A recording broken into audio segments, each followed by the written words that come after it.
All right, paddling this little creek this morning, and gone about as far as I can go. If you see behind me there, we're all iced up, so into the road. So we'll stop here and we'll read a piece, per usual, something I wrote, and guess that's good there. I called it, titled the piece "Too Spiritual," with a question mark. It's a question. And it's inspired by, there's two stories of women washing Jesus' feet.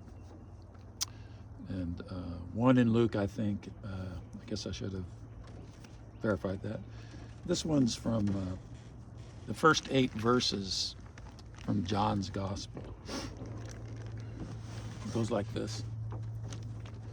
It's a lively dinner party with animated conversations and glad voices setting off like fireworks. There's energy in the room and laughter, and none laughing more than the guest of honor. His belly full with roasted meats, vegetables, and cheese, lips shining with grease, a fist of bread in one hand, a cup of wine in the other, half reclined on a couch, the way ancient, well-off Middle Easterners would do on special occasions.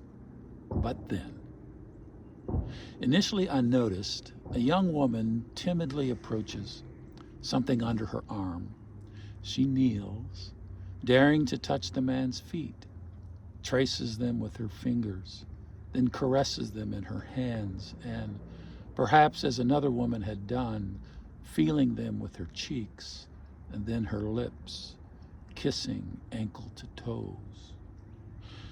One guest begins to telegraph to the next something peculiar. The room gradually goes hush. Will the man refuse this intimacy? She proceeds, bathing each foot with amber-colored oil and her raven-colored hair, as the provocative scent of extremely expensive perfume fills the air. All are taken in the rare moment, even if they don't know what it means. But some will not be taken outside their manufactured bounds of usual. Enchanted moments are often spoiled with objections, because magic can't be real, and if it's different, it must be the devil.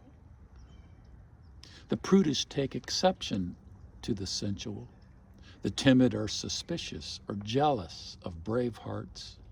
And those with no heart for art are without the valor to stand with the ache of beauty. And always the narrow, self-assured, arrogant, so quick to cry heresy, who choose betrayal before admitting to something new. And it wouldn't be a full house without the no-nonsense types who reject radical expressions for more, quote, practical piety, a practical piety. So the spell is broken with the shrill voice of a thief. It cost too much. The oil should have been sold and given to the poor. But like a protective older brother, Jesus defends this eccentric, this dramatist, sensual soul, provocative woman, this wholehearted, intuitive worshiper. Let her alone, he says. She prepares my body for burial. Not numb to anticipatory grief, she mourns approaching death, even as she by faith anticipates bodily resurrection, daring to taste both the sweet and the bitter. She feels, she loves, she acts, she believes. That is to say, she worships. Some are too spiritual for an embodied religion, for the sacramental and physical/material things like foot washing, anointing with oil, water baptism, the bread and cup, feast and funerals. Too spiritual for a religion of wholehearted living. You might say They're too spiritual for Jesus. I hope that was meaningful. Saint up, paddle hard, believe, live.